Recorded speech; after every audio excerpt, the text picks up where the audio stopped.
Welcome, financial advisors, to How to Make 2015 Your Best Year Ever. I'm Patricia Fripp, Presentation Skills Coach, and I have joined forces with Scott Pace, who is a very in-demand advisor for people just like you. He helps them increase their business threefold and have more quality to life. As well as me and Scott, Paul is our moderator and will tell you how you can interact with us. Take it away, Paul. Hello, everyone. On the right-hand side of your screen, you'll see a chat box. Within this chat box, you'll be able to ask your short, specific questions that will be answered during the call. Also, throughout the call, we'll be running polling questions. To vote for your polling question, click yes or no, and then click vote. Then you'll click the chat button to return to the chat box. Thank you. All right, Scott. Now, the name of your book says it all. Let me read this to get it right. You are the author of Cold Call Mastery, the Professional Advisor's Guide to Selling Everywhere from Wall Street to Main Street. Now, if you did all that, why did you start Advisor Growth? Advisors asked me to. That's why. I've spent years coaching advisors on growing their practices, and it had become a passion of mine, a calling of mine. So I started Advisor Growth so I could do it full time. Well, wonderful. Now, what would make you different from other coaches in the financial services industry? I would say probably to start with two things. Number one would be experience. I've been in the trenches of the financial services industry for years, and I've spent over 20 years building successful businesses.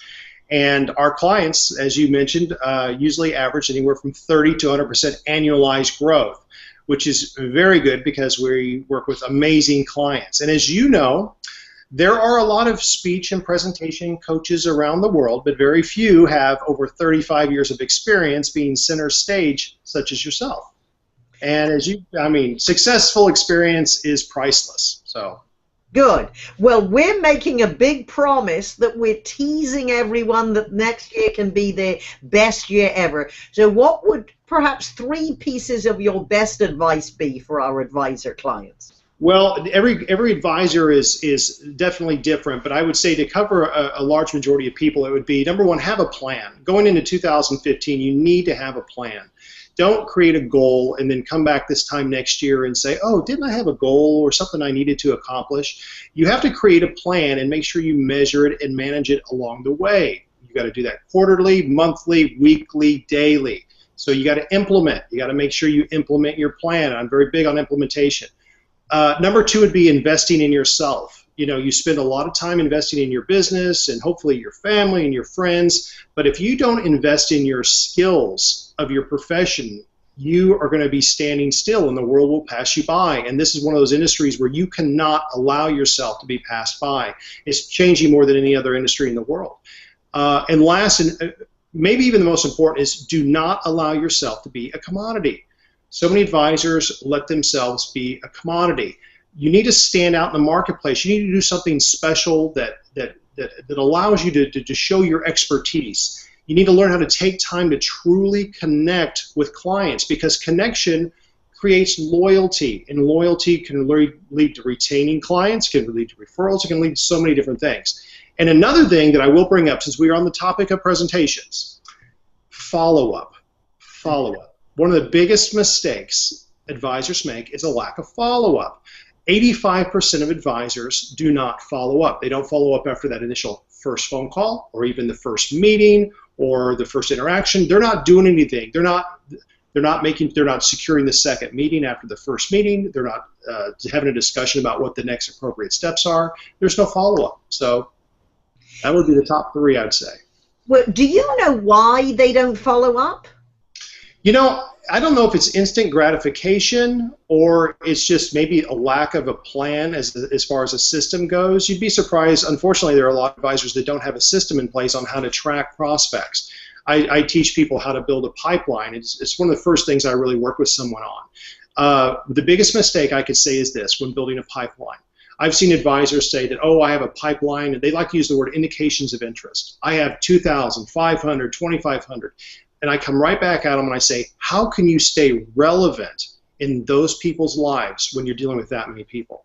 In my opinion, an ultimate pipeline should be no more than 100 to 150 people. And you can rate them in a different type of process depending upon when you think they're going to convert to a client. So it's very important that you pay attention to how you systemize this process on bringing a new client in. Well, whether you follow up a little or a lot, when you're actually in front of a potentially new client, what are the biggest mistakes that you believe financial advisors who don't do as well make? By far would be overconfidence. Overconfidence by far, especially the seasoned veterans that I work with. They have been in the business for a long period of time. We all have egos, which is great. You want to be confident, but you don't want to be overconfident. So they don't see the need to rehearse or to practice, do the things necessarily they need to do in front of a new client. Second would be, of course, failure to connect. Failure to connect through empathy or through your message or an understanding on the circumstances that that client is going through right now. And don't do their homework. They take the same pitch book and same deck with them, and they go through it and they talk about the company and proprietary information, and they don't connect, and their message doesn't relate to who they're talking to. So they need to do their homework.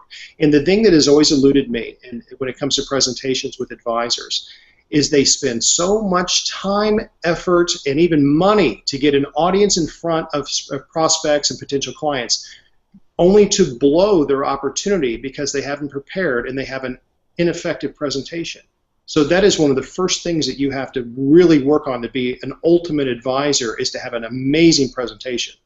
Well, what I find in my world, and it's true with financial advisors, but it's true with almost everyone, they forget the absolute basic, that nobody is interested in us as much as they're interested in themselves.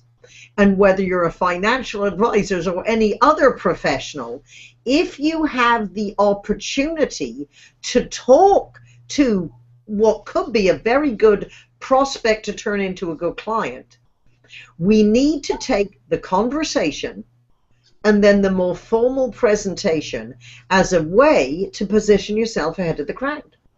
Exactly. And this can simply be the quality of your questions and just calming down and being more relaxed before you say, this is who I am, this is how long I've been in business, this is who I serve, this is what's different about me. Oh, yeah. I want to find out what's different about you. What should I know to serve you? It's you-focused language and questions. Yes. I was, sure, a brief story. A few weeks ago, I was in Dallas at the Ritz-Carlton at a restaurant there that one of my very close friends is the head chef there. But I was sitting there at the bar counter eating my lunch. Very nice restaurant. I watched these three men walk in, sit down, literally right next to me. Yeah. Two of them were financial advisors. One of them was obviously a prospect, an affluent individual. You could tell, successful man. They spent their expense of getting there with their time. They spent their money to pay for lunch, and the entire time, both of them were looking down at their deck, going through here, and the gentleman was just sitting there looking at both of them. No one was making eye contact with them. Did you happen to slip your business card? I thought about it, but I didn't. Looking, I can help you find the right person. I can, but you have to connect. You have to connect. You do. I mean, you run into this a lot. I mean, do you run into this quite a bit with what are those issues that you run into more importantly than the mistakes people make in any kind of setting, whether it's a formal setting or individual? Well, let's start first. Individual, and being a business owner myself, of course, people are always trying to get my business. But it's amazing how little people know about who they're talking to. It is so easy, whether it's going to LinkedIn or Google search. And now this is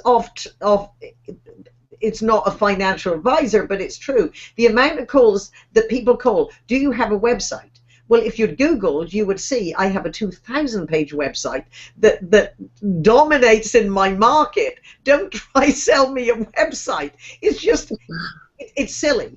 And we know that you might be making a lot of calls. However, it's better to have less conversations, be better prepared, and know who you're talking to. And even when you believe you know who you're talking to, you need to ask them how they make decisions. What are their experiences in the past? What don't you like about any financial advisors you've had? What do you like? Just how do they even make decisions? Or how did you select your insurance broker? How long have you had your relationship with your banker? These are all clues. So one, ask good questions. And I know you help people with the type of questions they have to ask. But then it's good eye contact and listen. Yes, listen. We connect with an audience, whether 1 or 100, very often more in the silence. We might make a comment, give the person we're talking to a moment to digest that, and then think how that relates to them. When it's with an audience, if you give information, remember they have to think about what they just heard. So as counterintuitive as it is, you often connect with your audience in the silence. Yes. If it's a conversation, you also have to be silent, not only while they think about what you said, is digest what they said and think what is the appropriate response, or just nod, let people know, make good eye contact, and use you-focused language. I recommend you keep a list, so this becomes second nature, and it's a matter of, in your experience, how do you feel, and what does financial security mean to you? Mm-hmm. Because you also promise with your training that your clients, not only do they make more money, but they actually have more quality of life. They do, because when they're done working, they can be done working. You know, one of the aspects is you want to create a business that actually continues to run while you're not there. You know, that you can, when you're done, you can be done. You know, you can be present with your family. You can be present on holiday. You know, holidays are bad terms in that industry. I went years without taking a holiday. I think I went on a 7-year stretch without taking a single vacation, which is bad advice. So you got to correct those things. Correct those bad. You help people to do what you did well and not do what you didn't do as well. Oh yeah, I've made all the mistakes, but the key is that when you make mistakes in building business, you need to learn from those so you don't repeat them. That's the key. Yeah. Well, perhaps at this point, Paul, anyone who wants to ask us a specific question, of course, they can certainly write in the chat box, and feel free, if you have some questions that what you think is the right time, just let us know. One of the reasons that we wanted to have this conversation is because did you say 25% of advisors give formal presentations? Yes, just industry-wide, and that's a pretty good number. One of the marketing strategies that advisors use is marketing seminars. They'll either do client events, or they'll even do seminars where they'll cold call or reach out to contacts and have a specific topic. It could be, for example, like succession planning for business owners, or it could be tax issues. It could be a number of different topics. There are thousands of them. And they'll invite people to come in at a formal event. It could be at a restaurant for breakfast, lunch, dinner, who knows what it is. But when you in a formal setting like this, I've witnessed and I've seen great ones. I've participated in them. I've seen great ones. I've seen bad ones. What? Yes, unfortunately, I see more bad ones. I mean, it can be a debacle if they don't do it right.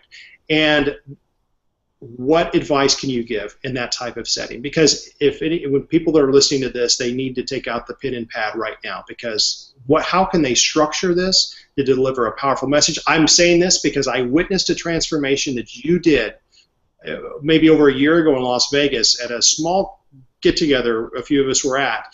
and you transformed this specific financial advisor that just happened to be there and made it to where I wanted to become his client after listening to his talk.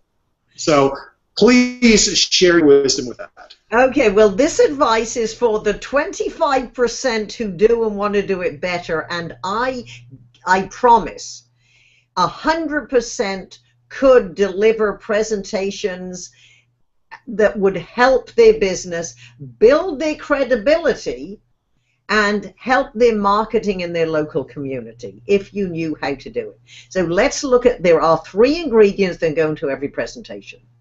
There is the content, what it is you're going to say. Then there is the organization and the structure of how you put your presentation together. This is what I call the speech structure is like the skeleton under the flesh of your words. And then there's the delivery. Your presentation is not your PowerPoint. And as important as PowerPoint is, and I encourage in many situations, it's advisable. However, the creative process is the first step. Even if you now have a presentation, I recommend that you put it to the side and you get out a pad or flip chart. You take a presentation and you ask yourself, who is this audience? What is my key message?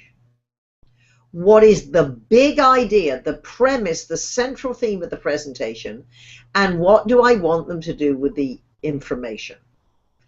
And every presentation starts with a big idea. Now, in a client conversation, the premise, you don't state it, but your central theme is, Miss Fripp, you will be better off when I become your financial advisor.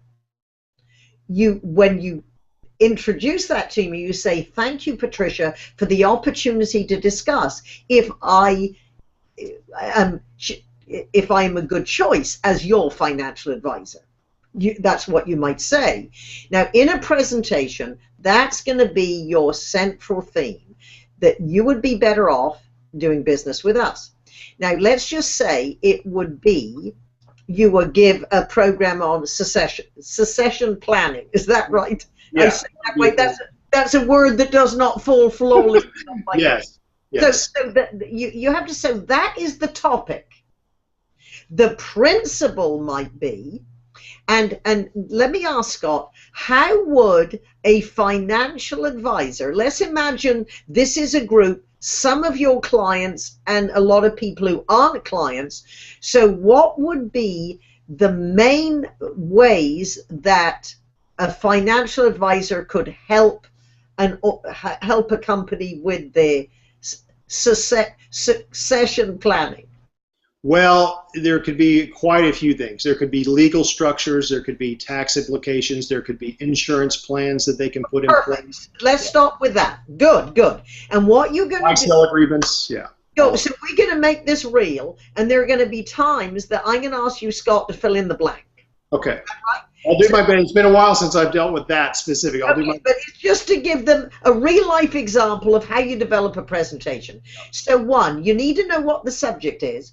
You need to know the 3 areas that the audience would need help with. And you need to, without being salesy, give stories and examples of how you helped other clients set up their plan and they are now living happily ever after. Mm-hmm. So this is all in the brainstorming. This is the white paper. These are the 3 areas you need to be aware of.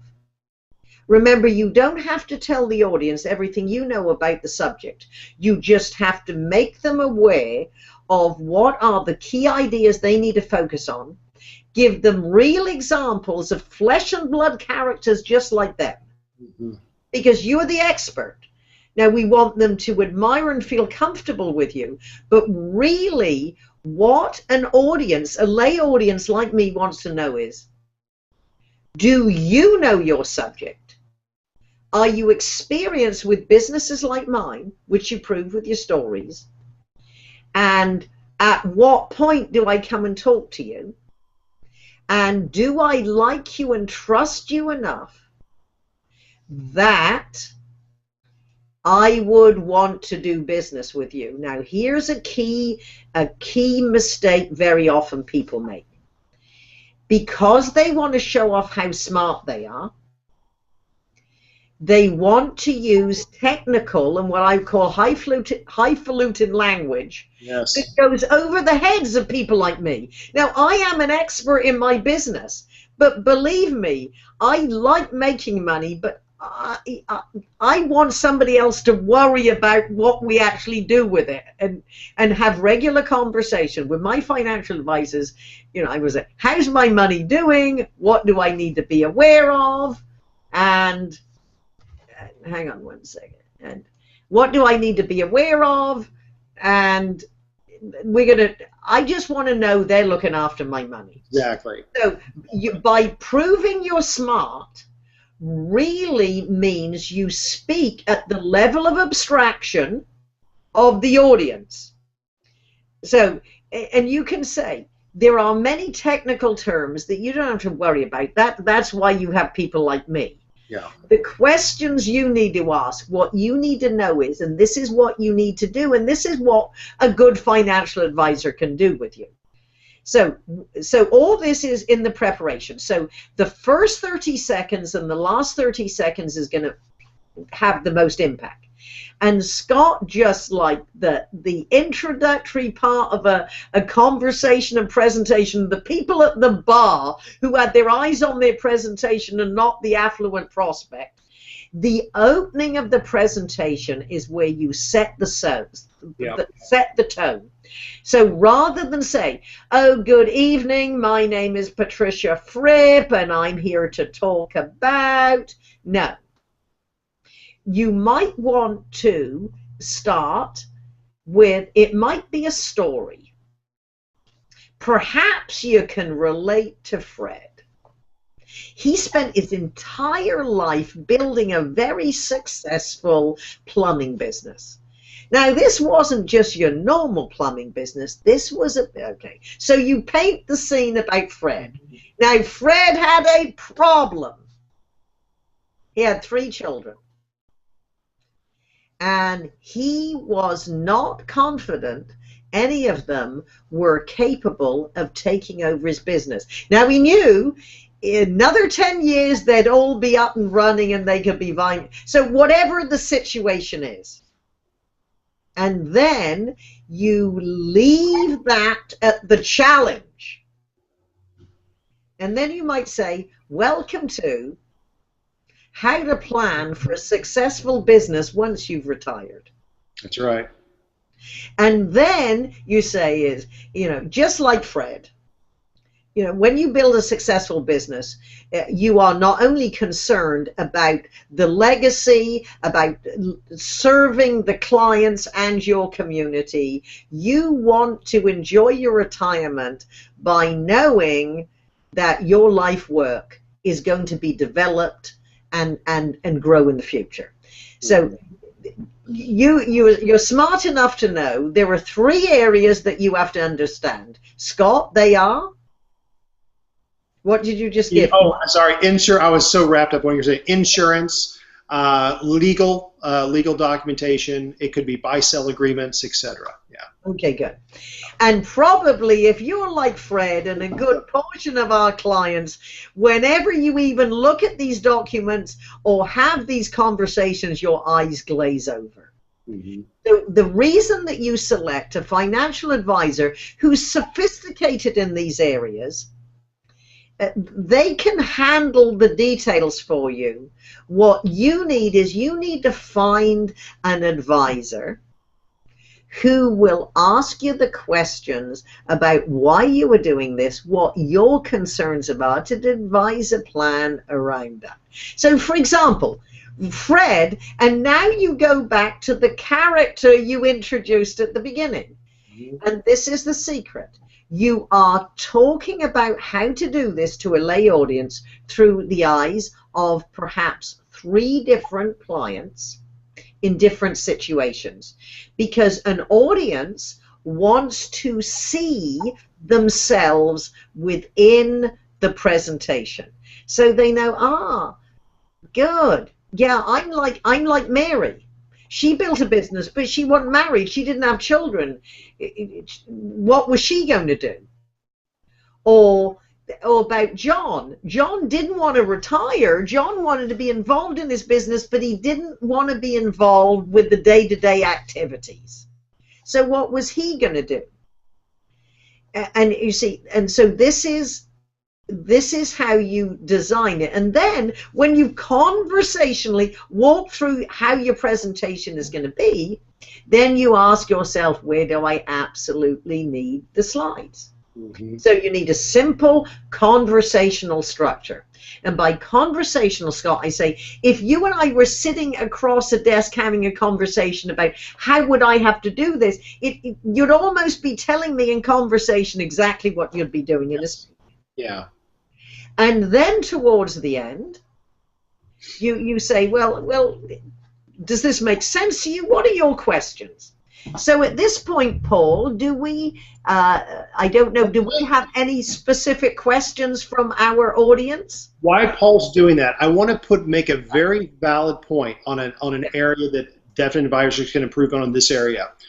In the process of many, not all, but a lot of them get a sponsor to a seminar or a client event, such as a wholesaler. And you can love wholesalers, and they rely too much on this wholesaler that comes in. They say hello. The advisor will come in, introduce themselves, say hello. We'll be in the back taking your name and number if you'd like to set up an appointment, and then they turn it over to this guy. And this guy, some of them are great speakers, majority of them are horrible speakers, just regurgitating because they've been on the road and they've done this 19 times this week. No passion, no anything. I try to get advisors to invest enough in the majority of their presentation to where they invert the process. Maybe you give the wholesaler 5-10 minutes and then you spend 20 minutes telling your story and how it can relate. They're passing the buck too much, and that's why the success rate with a lot of this type of marketing is not as high as it could be. The gentlemen and ladies that implement the other type of what we've discussed, and as you can see, if someone uses, and that's why I was successful in that, is because I use your entire formula when forming a presentation. And God forbid, the competition doesn't have a chance when somebody uses something like that. So they have to invest in themselves more. And this is true. And having helped people on both sides of this, the wholesalers, the sensible ones who realize what a responsibility that they have, and let's also go beyond that. You understand, your presentation starts long before anybody speaks. Yes. And once you got your presentation, you have to rehearse and feel comfortable. You need to know your presentation so well you forget it. Which gives us a good chance of a poll. So first of all, Paul, do we have any questions? Right now we do not. Okay, can we set up a poll? Let's just see if, with our polls, let's ask our listeners, do you have a structured presentation? In other words, could you have a presentation that you could take these ideas and revisit that presentation, or you would be ready to deliver it if someone called and said, hey, I need you next Thursday? So while you're doing that, and it's just yes and no, and we give you a minute to do that. Go ahead, Patricia. I was going to say is, when you're at the event, so let's just say you've worked on your presentation, you've rehearsed it, you've gone to the venue early. Now, the first experience of anyone coming in, whatever situation, whether it's a Rotary event, whether it's you are there as an industry expert, whether it's your own meeting, whether it's a marketing presentation, if possible, have music in the background. Music sets the tone, and the type of music you select puts the audience in the right mood. And don't be such an expert that you can't wander around, shake hands and schmooze, is what I call the schmooze factor. Mm-hmm. Well, don't you look nice? Thank you for coming out. What type of business do you have? What's your interest in the subject? So what you are doing is building before rapport. You are building rapport before you stand up or get on the stage. And this is very subtle. One, you are warming up your mouth.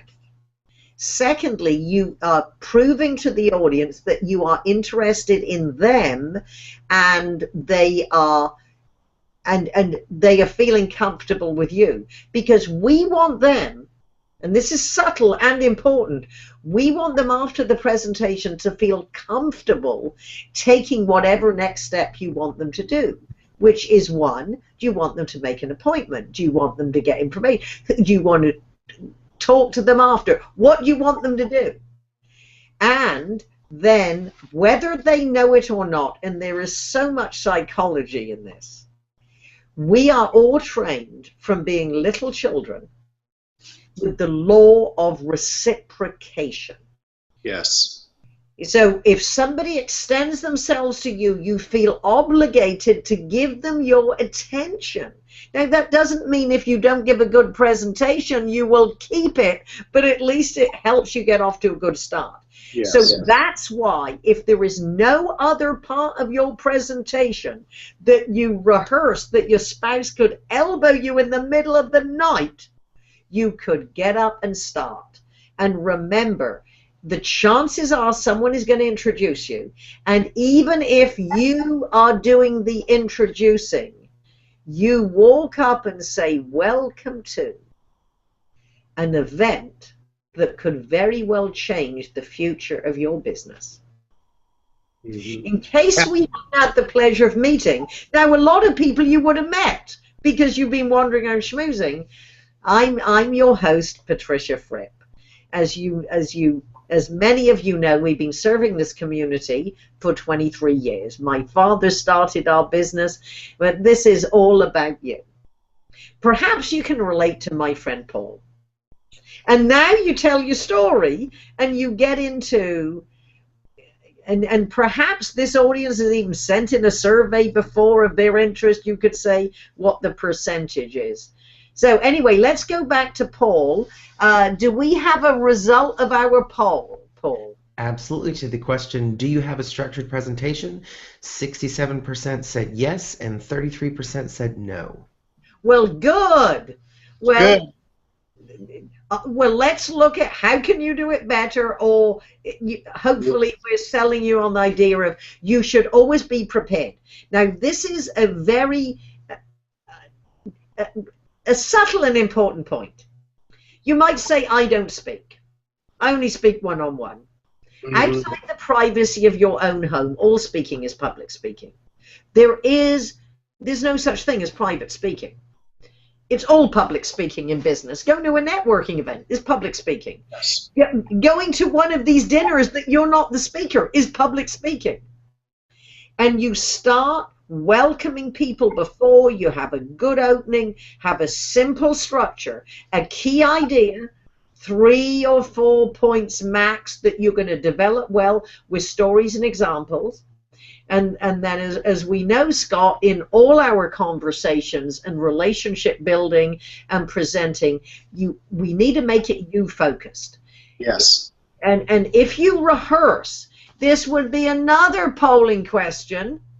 That would be the yes. I want to know the answer to that question. Yes, so do you think your years of experiences allow you to wing it? Can we put that up? And when we're talking about winging it here, this can be true with a one-on-one conversation and a formal presentation. Listen, this used to drive me crazy when I was in the business. I remember the days of dealing with private clients. I remember days of the big deals that we pitch billion-dollar deals to all the big Fortune 100 companies, all of them. Imagine them. I've seen them all. I've sat in front of all of them. And I would go in with either a portfolio manager or a founder of the firm, someone that carried a lot of respect, and I would always like to circle around with them before we go. You do rehearsal time. Can we practice? And most of the time, I'd always get, son, I've been in this business 40 years. I don't think I need to practice. Sometimes it worked. A lot of times it didn't work. rehearsal is the number one thing. Oh, who was it? Patricia, you probably know the answer to this question. Yeah. Was it? Oh, this may be from your home country. Was it Churchill that said that you should practice? No, who was it? Michael Caine, Academy Award winner, said, Yes. Rehearsal is the work. Performance is the relaxation. And when I have clients like yours, son, I've been 40 years, and I would say, absolutely wonderful. What is your opening line? Exactly.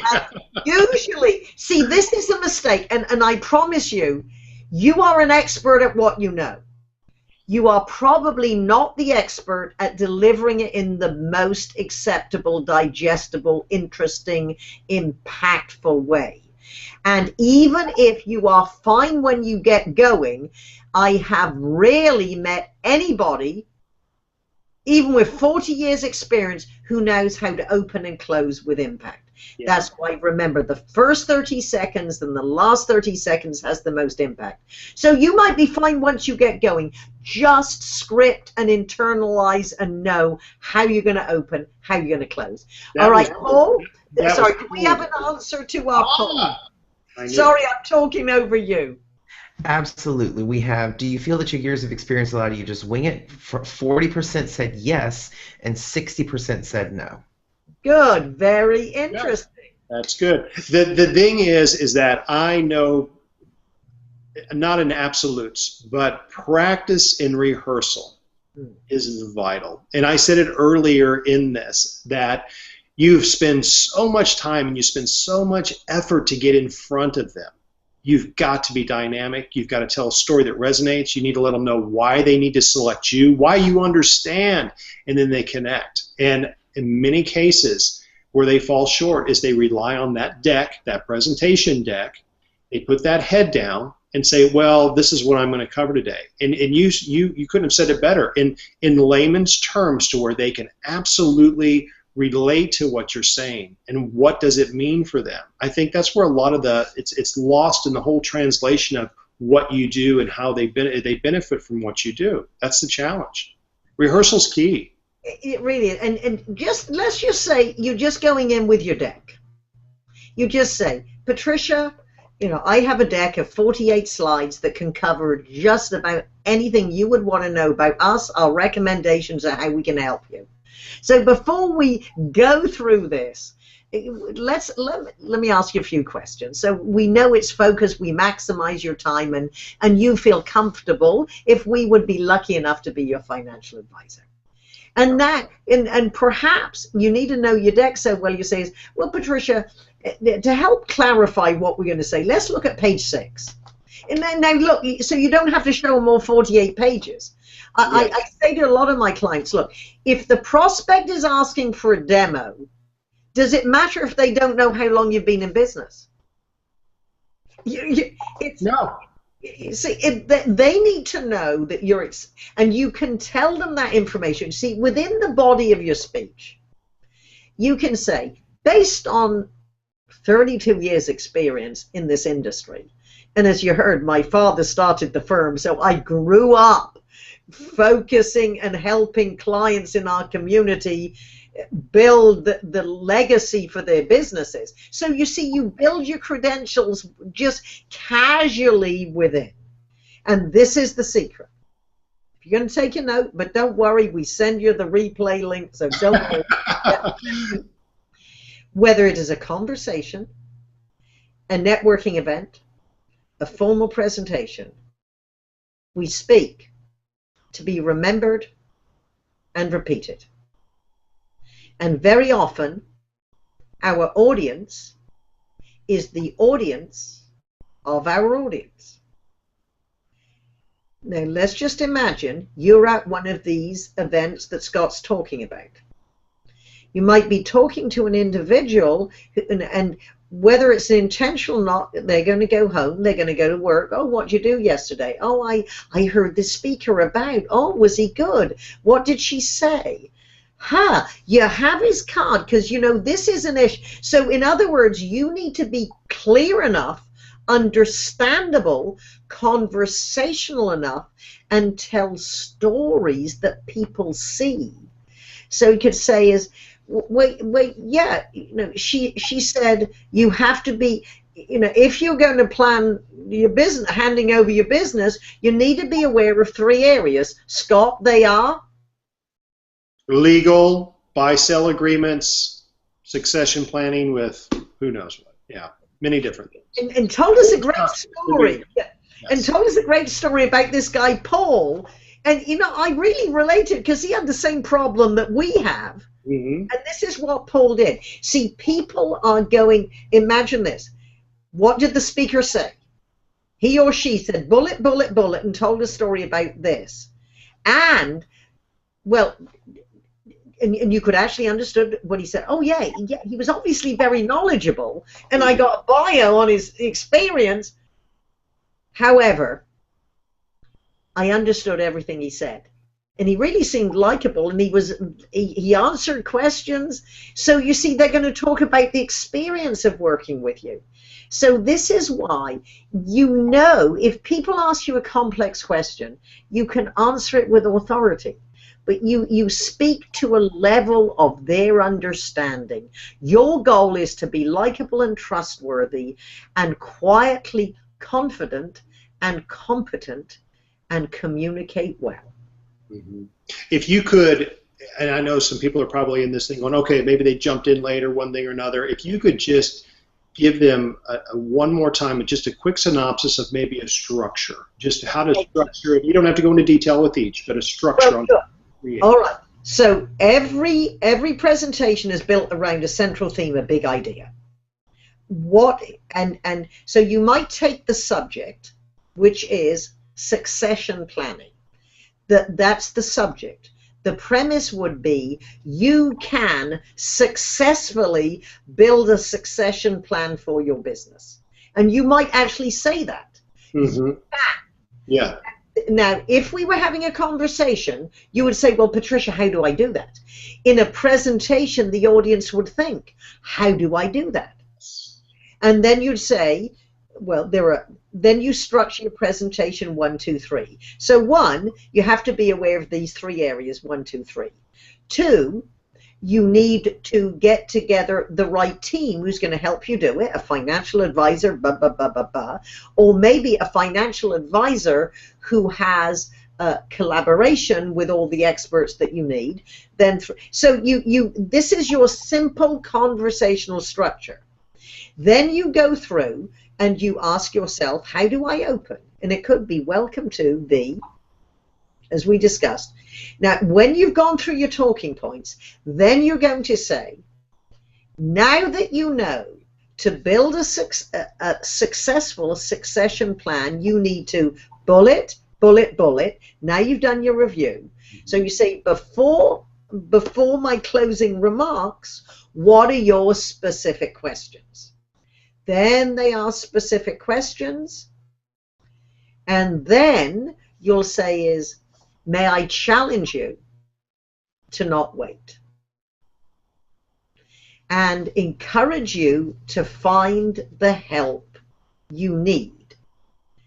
Now that you have a new, we would be very happy to be your new best friend, or you say is now that you know, at least if you don't have somebody, this is an area of our expertise, would love to have a no obligation conversation with you. And if you'd like to do that, take a material, whatever you want them to do next. And then you'll say, just last week, I talked to Paul. Now, you see, you opened the story at the top about help, he had a problem. And now the bottom of the story is he said, Scott, I would not have believed it possible. Now, you see, the end of the Paul story, and this has to be based on a real-life person. Oh, yes. There has to be some credibility. It might be a combination of a couple of your clients, but whatever the closing part of Paul's story, your client, is, it has to be the ideal outcome that you believe most of the people in the room would want. Yeah. Now, this is, once again, I'll go back to how complacency is the kiss of death. Can you imagine being an advisor in your community, giving presentations with this type of power? Let's say it's a client event, a seminar event, and you're able to get up, open, tell your story, everything, how it will relate to their circumstance, to where they're sitting in the audience saying, me too, yeah, that's me, you know. And then you go through that, and maybe you turn over a little bit to the sponsor and let them, but then you circle back around and you come back in with your story, as she said, and close like that. And then how much more of a participation rate for individual appointments would you have? You know, or more importantly, once they get in the office, what would your closing rate of bringing on new clients be? A heck of a lot stronger than the old model or the current model people are using today. I can guarantee you that, Patricia, because I've seen hundreds of these, and very few have been good, you know, very few. Good. Well, I know you and I both have areas that we're going to help our listeners with. Paul, are there any specific questions that we need to address? There are not. Okay, good. Then obviously we have kept them captivated for the entire time. So I know, Scott, that if you have an offer, and then I certainly can tell them if they're interested in presentation skills, how they could get more help. Yes, I would. But before I do that, I have to thank you, Patricia. You made such a huge difference in my career, and you still do. I cherish your friendship as well. Thank you for coming on today and letting us get together. That's meant so much to me. I mean, I've wanted to, you know, anytime I can bring an audience to you or vice versa, it's such a great thing, and I thank you so much for that. So, but yes, what we're doing today at Advisor Growth is that if anyone would like an individual consultation, if they'd like to talk about how to build their practice on a customized level, you can give me a call at the office, and I think Paul has that, or you can send me an email as well. Just put it at scott@advisorgrowth.com, and we'll set it up, and that's completely free of charge, and we'd love to talk to you, hear a little bit about what you're looking at doing, and see if we're a good fit for you. And also, since we wanted to make sure that all of the strategies and techniques and things that we do with our one-on-one clients are available to people online in a larger audience, we have the Advisor Growth Academy, which is your 24-hour on-demand access to coaching for your financial services practice. We have a special link for you, and I think Paul has it in there, and he'll direct it to you. And Paul, correct me if I'm wrong, or we can do something with an email for a special link to where it is half price for all the attendees that want to join. It's $99. There's no sign-up fees, no nothing involved with that, and there's no contract. So get in there and dig in. There's so much content to build your practice you wouldn't believe it. So good, and we will leave that page for them to go directly to. So if any of our new friends and your longtime friends would like more help with their presentations, this is what I'm going to recommend we do. I'm going to just go over to Fripp Virtual Training. Now, this is why we're here. This is good. Right. Now, this is a very cost-effective, learn at your own pace way to improve all aspects of your conversations and presentations. So if you were to go to Fripp VT, that's Fripp Virtual Training, and you can join. You can take certainly you can take a tour, look at the courses, and I recommend you take a free trial. You can see 3 of our different chapters and see how interactive it's not just me talking to you. This is interactive, and there is testing, tracking, and monitoring built in. I'm just going to show you, so I'm going to sign in, and we're going to go into my account so I can just show you how easy it is. Now, as you look here, we have all the modules on the training center, your report card, which is your efforts. You can see how you're doing. In the file vault, you can see all your handouts, and there are ebooks and learning materials that reinforce the courses, and there is a way for you to select your personal favorites. Now, just for one moment, I am going to go to the training center. Hang on. Okay. My favorites is where you can access. Okay, I didn't mean to do that. I clicked on the. Okay. You are the one who decides what is most beneficial for your specific needs. It's the perfect place to gather all of the content you find most useful and the information you may want to frequently reference. Okay, so as you just see, if you hit select, a little me jumps up and tells you what's in the area, and then where we're going to go here is let's go to the training center. Within the training center, you have all aspects of presentations that you would be interested in and more.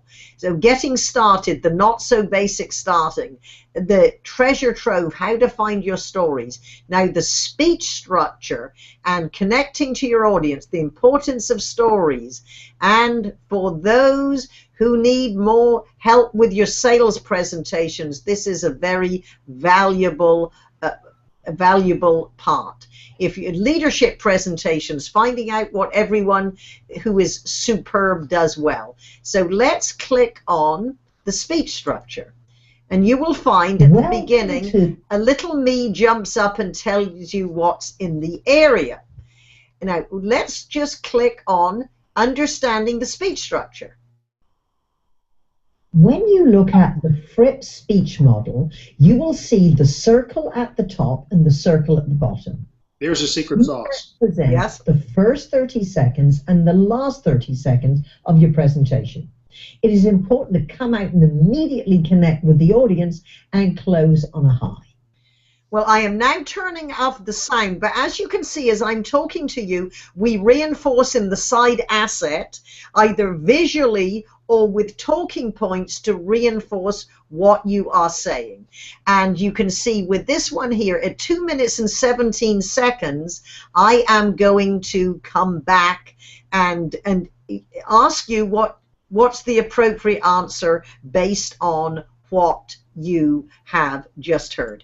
So it is highly interactive, learn at your own pace. And so as you said, I recommend, Scott, that you just go to Fripp VT, you click on the free trial, and if you want to join, now this is it, any friend of Scott's receives a 20% discount, and this is not a high investment. So no. Everybody should should do that. It's not a big investment. If you consider what a new client is worth and how you can maximize all these speaking events, for example, with a 20% discount, your first month would be $237, and then it's only $23 a month as long as you want to interact with us. And we have user meetings where you can ask questions. So that's if you want to improve. Now let's go back, and Paul, are there any questions, Paul, we need to handle? They're not. Okay, then if we would like to put up the pop-up box that when we say goodbye to everyone, they can go to Advisor Growth Academy. But as you know, Scott, in all presentations, the last words linger. I know. So how would you like to close your remarks, and then I will close with my last words who linger. I have to say, check out Fripp VT only because I've been on it. I've seen it. I've had the pleasure of being with you one-on-one, and you're a great friend. The value is unmatched. It can do so much for you. It can. So check it out. But in 2015, whatever you decide to do, make sure you invest in yourself, but take action and implement what you want to do, and develop a plan and check on it and get better at it. But you got to show up. That's what I would say. You got to show up. And on behalf of myself, Patricia Fripp, Paul, our moderator, and of course our real connector, Scott Pace. Thank you, Paul. All learning needs repetition and reinforcement. And one of the reasons that we recommend you invest in yourself is because it doesn't matter how good you are. It is good to always look at new ways. Consider this. Habits are like railway tracks. They take a long time to get into place. When they are there, they will take you anywhere you want to go. When it comes to presentation skills, repetition and reinforcement, Fripp VT. To build your business to absolutely guarantee that 2015 is your best year ever, check out Advisor Growth Academy. You can click from the right side of your screen. Thank you very much for coming to our event or watching the replay. We wish you the very best for 2015. Thank you. Thank you.